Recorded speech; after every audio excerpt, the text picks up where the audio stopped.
कि आपने जो अनुमान लगाया था, लग रहा है कि रिकॉर्ड ब्रेक खुद कर रहे हैं अपना रिकॉर्ड। टीआरई 1 के अनुभव से हम लोगों को काफ़ी फायदा में हुआ जी। और टीआरई 1 में हम लोगों ने जिस तरह से टेक्नोलॉजी का प्रयोग किया, इस बार हम लोग उसका उपयोग कर रहे हैं। दूसरी बात की जो टीआरई 1 में जो कठिनाई आई, कई बार अभ्यर्थियों ने त्रुटियां की, उसके कारण से भी जो कठिनाई है, इस बार हम लोगों ने उस पर पहले से कदम उठाया था और उसके भी साकार परिणाम निकल रहे हैं और यही कारण है कि हम लोग इस बार फास्ट कर पा रहे हैं। जी। आज से रिजल्ट निकलना शुरू हो जाएगा।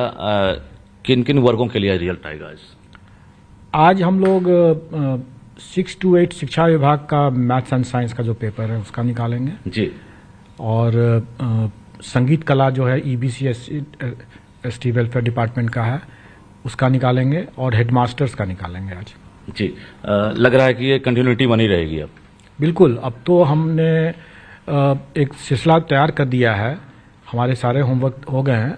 आंसर की जैसे जैसे हमारे फाइनल आंसर की जैसे तैयार हो जाते हैं और पब्लिक डोमेन में हम उसको डालते जाएंगे, वैसे वैसे हम लोग परीक्षा फल भी घोषित करते जाएंगे। जिस तरह से अभी एनआईओएस को लेकर सुप्रीम कोर्ट ने भी एक आदेश जारी किया था, अभी बीपीएससी में भी बहुत सारे अभ्यर्थियों ने एग्जाम दिया है जो 18 महीने वाले जो डीएलएड हैं, तो क्या उनके रिजल्ट को अब जारी कर रहे हैं? देखिए, इसके बारे में हम लोगों ने जो विस्तृत अनुदेश एक कल ही निकाला है, हमारे वेबसाइट पर भी है, उसमें स्पष्ट है कि हम लोग माननीय सर्वोच्च न्यायालय का जो आदेश है, उस आदेश के लाइट में जो शिक्षा विभाग का जो निर्णय है वो हमें संसूचित है और हम उसी के हिसाब से करेंगे और वो हम लोगों ने अपने वेबसाइट पर डाल दिया है।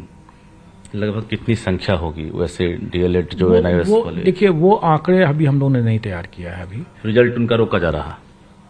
हम लोग ने वो आंकड़े अभी तैयार नहीं किया है और जैसे मैंने पहले ही बताया कि हम तो रिजल्ट बनाएंगे तभी देंगे जैसे जैसे हमारे आंसर की फाइनल होते जाएंगे। जहां तक एनआईओएस के डिप्लोमा की बातें हैं तो माननीय सर्वोच्च न्यायालय का जो आदेश है वही पालन किया जाएगा, उससे इधर उधर कुछ नहीं हो सकता है। अच्छा, टीआरई 2 में टीआरई 1 की तरह सप्लीमेंट्री रिजल्ट देंगे कि नहीं? मैंने पहले भी स्पष्ट किया कि आयोग की मजबूरी है कि वो मल्टीपल रिजल्ट देंगे और मैं समझता हूं कि मैंने उसको अच्छे तरीके से एक्सप्लेन कर दिया है। ये किसी भी कंप्यूटर सिस्टम के लिए वर्तमान जितने डिग्री ऑफ फ्रीडम है उसके आलोक में हम एक रीजनेबल टाइम में हम रिजल्ट दे ही नहीं सकते हैं अगर हम मल्टीपल रिजल्ट्स नहीं दें। और इसलिए हमें अगर उतने ऑप्शंस देने हैं लोगों को तो हमें इसके लिए मल्टीपल रिजल्ट देने की बाध्यता है।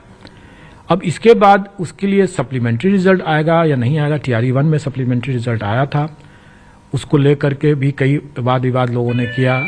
अब ये अनावश्यक लोग वाद विवाद करते हैं तो इसका असर पड़ सकता है। अगर विभाग अगर सप्लीमेंट्री रिजल्ट की बात करेगा तो दिया जाएगा, नहीं करेगा तो नहीं दिया जाएगा। टीआरई 1 की प्रक्रिया भी एक तरह से पूरी नहीं हुई है या चैप्टर क्लोज है, या फिर और सप्लीमेंट्री रिजल्ट टीआरई 1 में कुछ देंगे आप? टीआरई 1 की प्रक्रिया समाप्त हो गई, अब कोई सप्लीमेंट्री रिजल्ट नहीं होगा। 2700 जो रिजल्ट आया उसके बाद क्लोज, क्योंकि इसके अधिक कैंडिडेट ही नहीं है। वैकेंसी नहीं मिली या फिर वैकेंसी जो रिजर्व कैटेगरी की वैकेंसी जितनी थी उसके कैंडिडेट नहीं अवेलेबल हुए तो नहीं दिया जा सकता। जो रिक्तियां हैं वो ऐड होगी अब तीसरे में, टीआरई वो टीआरई 3 में जाएगा।